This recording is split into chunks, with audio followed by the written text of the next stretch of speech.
Hello and welcome back to League Talk, the podcast all about coaching, management and all things League of Legends. My name is AJ and in today's episode we have something really interesting. We also have a really big step for the podcast, for me personally, because we have had our first little sort of partnership today.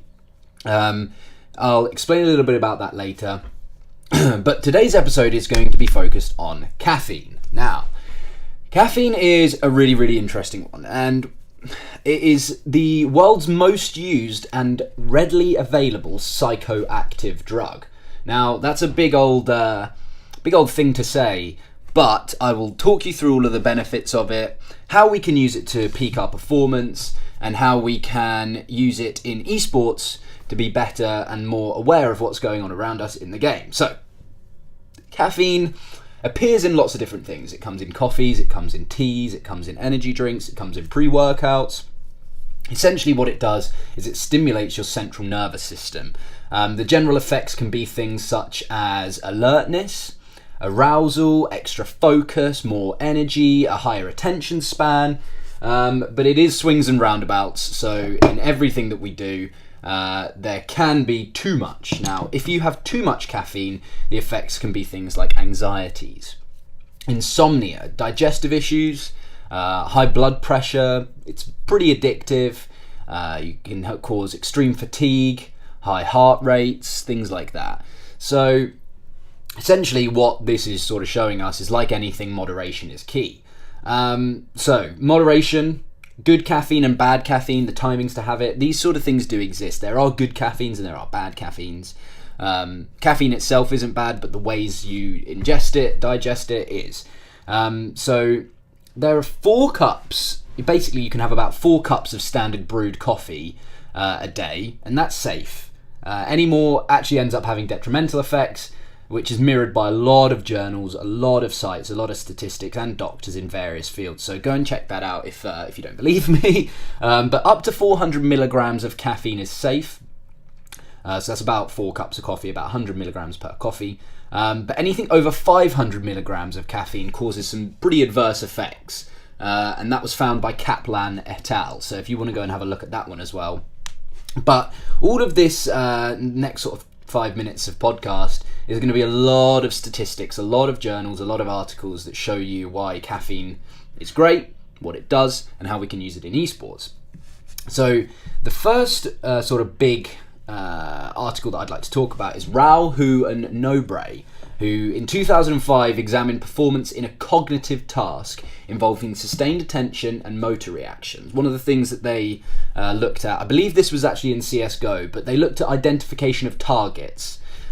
So, you know, in CSGO that will be identifying that there's a person on the enemy team. Why that doesn't apply to League of Legends, I'm not entirely sure. So I think it does, in essence. But it resulted in enhanced behavioural performance in the task in terms of both speed and accuracy. Again, applying that to League, speed and accuracy of the mouse. Obviously, there's like flicking and things like that you do in CSGO, but those they do apply to League of Legends, I believe. So that's a really interesting study. So with that cognitive task involving sustained attention and motor reaction, found that there was an enhanced behavioural performance in that, in terms of both speed and accuracy with caffeine. So one of the big things about caffeine, and this is something that the previous study found, was arousal. And now arousal can refer to our place or level along a 4 broad continua of activity. So there are 4 basic activities that we do, and arousal refers to where we are along those. So you have gross behavioural states, which is things like being awake, sleeping. You have nervous system activity, which is things like change in heart rate. You have change in brainwave activity, and changes in emotional or alertness states. And this was found by Matthews in 2000. And a lot of studies show that you should be at a moderate arousal, and that's basically because of a theory in a graph called an inverted U. So if you imagine drawing a U, turn it upside down, there is Lower performance, it gets to a point where you're at peak performance and then it dips again. So when you look at caffeine, if you have no caffeine, your performance levels are lower. If you have the right amount of caffeine, your performance peaks, and if you have too much, it troughs again, so it goes back down. Which is really, really interesting. It basically means there's a point in which task performance is at its best, and that's moderate arousal, as too little is bad and too much is also bad. So that was originally from a couple of guys called Yerkes and Dodson. But peak performance through arousal, therefore, can be achieved via energy drinks, via caffeine, via coffee, whatever that may be. And when I was reading about this sort of sparked my me wanting to know more. So the first thing that I found was Alford, Cox and Westcott in 2000 studied psychomotor, cognitive and physical effects of Red Bull. Now this was really, really interesting, and they used a double-blinded repeated measures design.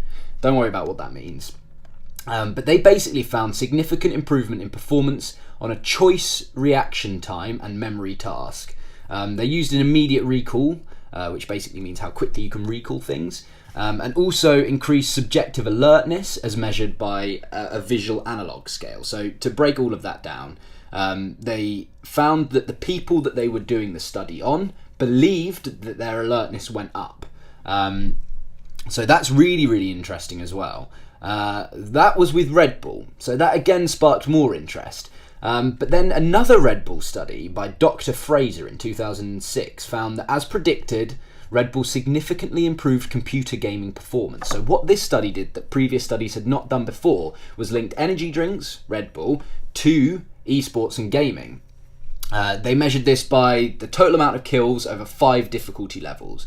And I believe this game was, I can't remember what it was. I want to say Unreal Tournament.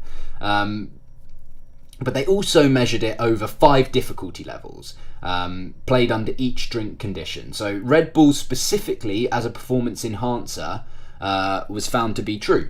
It enhanced your performance when you were playing video games. So here's what I found really, really interesting. My thinking went to this. If Red Bull had these profound effects, why wouldn't a specific product designed for people in gaming be better? Now, what I'm going to show you now is a clip from an interview that I did, a discussion that I had with a guy called Emil Wickland, who was from X Gamer Energy, which is a energy product that is produced in the UK that has some wonderful, wonderful parts to it. This isn't paid for or sponsored by X Gamer. It was just a little partnership that we did. I wanted to try their product. And I also wanted to have a little discussion about why this could be better than Red Bull or other energy drinks. So here's a clip from Emil, who was the head of sales for the Nordic region, talking about how the product is and how we can use it best. Welcome back, guys. So we have Emil Wickland here. So Emil's been working for X Gamer. And he is the head of sales for the Nordics. So basically I wanted to get a little bit more information about X Gamer Energy, because it seems to me like a really, really great product that's doing some wonderful things that other energy drinks, other caffeinated drinks don't have those step-ups that X Gamer does. So before we get into the meat of it, welcome Emil. Thank you so much for giving up your time. I really appreciate that. But thank you. Why don't you give us a little introduction about the product, how it works, what it does, anything like that, really? Yeah, well, thank you for having me on. Yeah, the X Gamer is a product branded towards gamers. It's an energy drink in powder form, similar to maybe G Fuel. That would be the more famous one, I guess. But with like more thought put into it, and also, well, it's legal to sell within the EU. That's a big part. Yeah. So maybe if we want to start there. G Fuel, as you might know, is a massive brand. They have a great product and they do a lot of good things. However, they put some stuff in their product that makes it you can't sell it within the EU because they have too high contents of some of the ingredients, which has created a massive gap in this market. G Fuel is a great product with great flavors and a lot of, as you said, functionality that basically answers that demand. So, as you know, it was founded in the UK, and now it's Swedish owned, but still produced in the UK. So it's a cool product, and it's branded towards gamers. And you can actually, myself, I actually do some powerlifting, so I actually use it as a pre-workout as well. So interesting. It's a very functional product. Brilliant, because that's actually something that was going through my mind, is like comparing something like X Gamer to your standard sort of pre-workout. Because as a gym goer myself, I do use pre-workout if I'm feeling a little bit like it needs a little boost of caffeine or a boost of something going into the workouts. But it's interesting to know that you can use that as a sort of pre-workout as well. So that's super cool. Yeah. But when you look at the product, it's got a bunch of different things on it. So some things that I noticed was it's super low calories. It's only 31 calories, I believe. That's correct. And then it's completely sugar-free. It's actually no added sugar, so there's a tiny bit of sugar in it, but it's basically nothing. Yeah. But we have to say, if we were in the US, I could say sugar-free. But EU standards, it's no added sugar. Of course, yeah, absolutely. And then it has it has 27 different vitamins, and it'll help your focus, your energy, your reflexes, and your stamina. So it boasts a bunch of different positives, especially when you look at the likes of other caffeinated drinks, maybe thinking about coffee. Is a huge caffeinated drink, obviously, that lots of people will be drinking, and more so in the sort of gaming space. You have the likes of Monster, you have the likes of Red Bull. Some people love to drink tea as well, depending on where you're from. If it's the UK, it's probably more tea than it is coffee. But comparing X Gamer to the likes of maybe Red Bull's a bit more applicable, maybe Monster. What does X Gamer do that these don't, if that makes sense? Well, the first and most obvious thing, if we want to start there, is it's in powder form. I mean, it's not that's not a boost of itself, but it's very functional, especially if you work out, because everything else is in powder form, so you can bring it everywhere, which also brings the price down. Because a big problem with a lot of these energy drinks is you transport a lot of fluids, right, and that brings a lot of weight. In a tub of X Gamer, you get 60 servings. Imagine, shipping 60 monsters, for example. That would bring up the price. So it gives you a great price point. I would just want to start off with that because it's in powder form, right? Do you know what? I didn't even think about that. That didn't even cross my mind, how cost effective something like this is comparing it to a Red Bull or a Monster. If you have 60 monsters, say you get a really good price and it's like £1 that's £60. The price of a tub of X Gamer isn't £60, So really good point. Sorry, do carry on that. So I think that's a great point for everyone, because like I say that X Gamer is basically the brewing coffee or tea, if you want, of the next generation. Because like if you look at kids, they don't drink or kids or young adults, they don't drink a whole lot of coffee anymore, and they turn to energy drinks. But it's really expensive. If you want to look at the environmental aspect, that's also a factor with transports, etc. And empty cans they have to recycle. Here you get this tub home that you can use in a reusable shaker. You get 60 servings that you don't have to keep in your refrigerator, because you can just take cold water, and there's a bunch of benefits in having it in powder form. So cost in energy in terms of the environment, etc. So that's great. But when it comes to the contents of it, it also contains a bunch of, as you said, vitamins and minerals, which really do add to it, especially for me as a power lifter. What I normally do, I when I use this PVO or PWO, I pre-workout. I normally mix it up with some more like beta-alanine and stuff like that to like have BCAAs sort of thing. Yeah, exactly, and just have the more standard energy drink. And I used to do that before as well. Long before I started working for X Gamer, I used to make my own pre-workouts at home. Only problem with that was that I never had anything to flavor it with. You had all these boring powders. And I normally threw in like I don't know, like a little bit of lemonade or something in there. But then you get the fluid, right, and you can't really bring it to work because it will be just a little soggy when you get to the gym. So you just want to keep it in powder form. I think personally that's a great byproduct of this thing. It's really aimed towards gamers and aimed towards esports, but I just see a bunch of benefits in using it in traditional sports as well, because it's a great taste with caffeine and with all the minerals and vitamins you need, but in powder form that you can easily bring with you.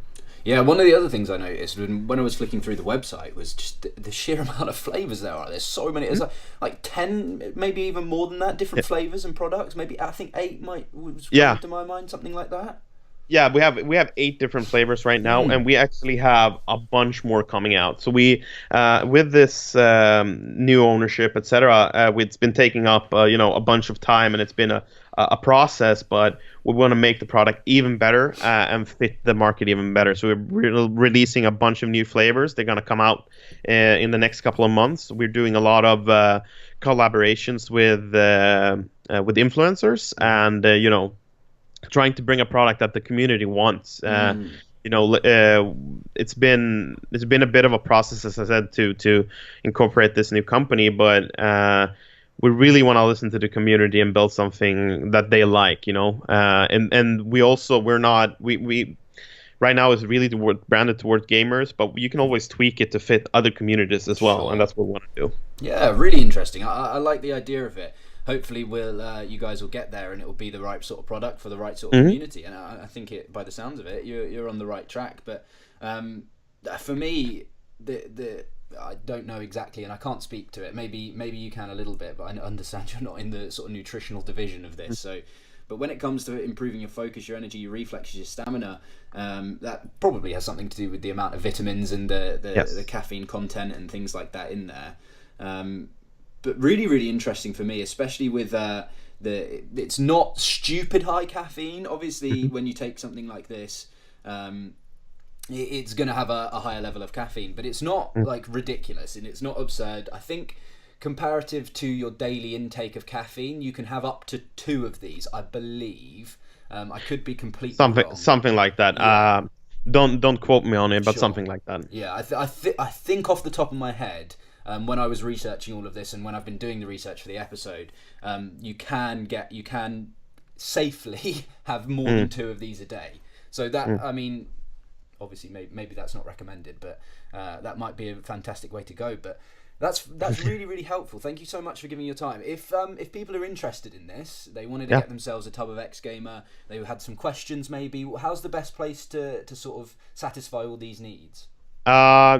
Easiest way is just go into xgamer.com and order a tub, so that would be the easiest way. It will be out in shops, and you'll see it will pop up a little bit of everywhere, but right now the easiest way is to get it on xgamer.com. Amazing. And that's the shipping is pretty fluid. It can go to lots of different places, can it? Yeah. We ship, I think, worldwide, if I'm not mistaken. I'm in Europe right now, and we operate in Europe, but worldwide shipping is available, and it's free shipping over, I think it's 49 euros or something like that. So yeah, we got you covered. Amazing. Brilliant. Look, Emil, I really appreciate you giving up your time. I think it sounds to me like a wonderful product, and especially when you get people like yourself talking passionately about it, then it's much appreciated. So thank you ever so much for coming on. I really appreciate that. Thank you for having me. Brilliant. Amazing. Thank you ever so much. So for me, that was a really, really interesting discussion. We're back into just the podcast now. And it sort of showed off a bunch of different things. But to conclude this podcast, number one, I hope you guys have enjoyed it.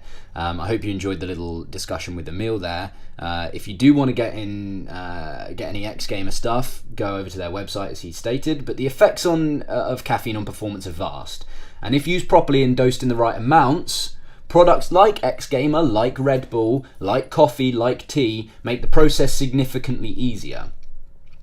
Taking caffeine about 20 to 25 minutes before you are hoping to feel the effects is best, but just remember that caffeine has a 6 to 8 hour half-life. It actually takes 6 to 8 hours to pass through your body. So if you're having a cup of coffee and it's 6 p.m, don't expect to be sleeping until 12 or 2 a.m.